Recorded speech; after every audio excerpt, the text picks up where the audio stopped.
Princess Diana had many suitors falling at her feet, including a number of famous faces. The mother of Prince William and Harry attracted a lot of attention from the showbiz world and was close friends with many celebrities. One of those was Elton John, who performed a tear-jerking rendition of Candle in the Wind at her funeral in September 1997. The Rocket Man singer first met Diana at Prince Andrew's 21st birthday party at Windsor Castle in 1981, just before she married Prince Charles, and they hit it off immediately. While he was making The Lion King, the head of Disney and his wife came to England and immediately said they wanted to meet Diana. Elton decided to host a dinner party and invited a load of big names who were in the country at the time, including George Michael, Richard Curtis, Richard Gere, and Sylvester Stallone. And it was the two Hollywood actors who would end up in a heated row over Diana. Get the news you want straight to your inbox.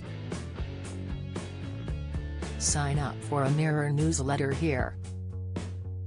In his 2019 book Me, Elton revealed all about what happened on that explosive night, explaining that Diana was locked in conversation with American Gigolo actor Gere. The most peculiar scene developed. Straight away, Richard Gere and Diana seemed very taken with each other, he wrote. As the rest of us chatted, I couldn't help notice a strange atmosphere in the room. Judging by the kind of looks he kept shooting them, Diana and Richard Gere's newly blossoming friendship was not going down well with Sylvester Stallone at all. I think he may have turned up to the party with the express intention of picking Diana up, only to find his plans for the evening ruined. When the guests moved to the dining room to be served dinner, there was no sign of Gere or Stallone. Elton sent his husband David Furnish to go and find the pair, but when he came back he explained there was a situation. Elton continued, it transpired that had discovered Sylvester Stallone and Richard Gere in the corridor, squaring up to each other, apparently about to settle their differences over Diana by having a fist fight. According to the singer, David managed to calm things down by pretending he hadn't noticed what was going on and telling them dinner was ready.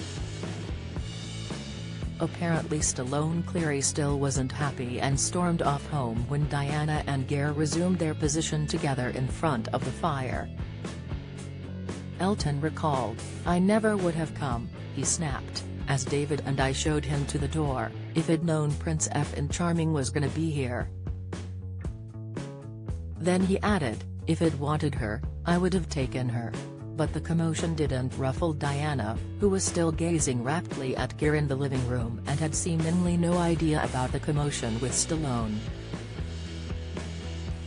Elton wasn't sure whether she hadn't noticed or that incidents like this were so commonplace for her that she was used to having people fight over her. However, Stallone denied it ever happened back in 2019 when asked about the fight in the comments section of one of his Instagram photos. Total BS for him to sell books, wrote Stallone. Total rubbish. This was all part of a decades-long feud between Stallone and Gere, who reportedly won't appear in movies together. The tension began back in 1974 when they were both set to star in The Lords of Flatbush, but Gere ended up getting fired from the film. Speaking to Ain't It Cool in 2006, Stallone said he took an almost immediate dislike to Gere, adding, he would strut around in his oversized motorcycle jacket like he was the baddest knight at the round table. One day, during an improv, he grabbed me, we were simulating a fight scene, and got a little carried away. The Pretty Woman actor was set to play protagonist Chico Tyrell before he was given the boot after an altercation during a lunch break. Stallone continued, then we were rehearsing at Coney Island and it was lunchtime, So we decided to take a break, and the only place that was warm was in the backseat of a Toyota. I was eating a hot dog and he climbs in with a half a chicken covered in mustard with grease nearly dripping out of the aluminium wrapper. I said, "That thing is going to drip all over the place."